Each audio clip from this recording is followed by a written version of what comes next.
Hey guys, welcome back to the Mountain Nights. My name is Shahid. In case you're wondering what kind of trekking pole should you use for your future treks, so I have two kind of trekking poles to show to you. Both of them have some similarities and one difference.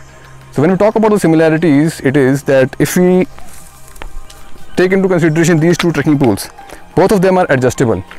The first one is adjustable with some screw feature. If you loosen it, you can extend its size and reduce its size, and again tighten it. So this is how this particular trekking pole is adjustable. If you talk about second trekking pole, which is over here, it has a button feature.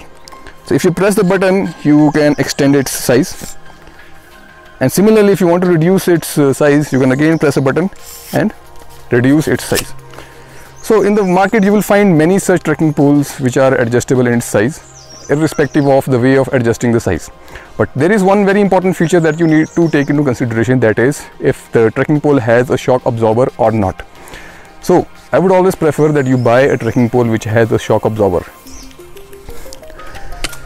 Now many times I have seen people using trekking poles in snow as well as glacier region. Guys, I would always recommend that you avoid doing this, because in case if there is a sudden fall on an exposure region, trekking pole will not be able to arrest you. And if you are a person who is looking forward to continue with technical mountaineering, I would always recommend that you use ice-axe the moment you are on snow or a glacier region, so that it becomes your muscle memory to use it.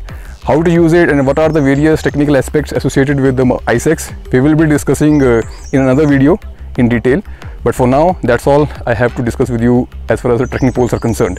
And another thing is that most of the time I have seen people using two trekking poles instead of one trekking pole.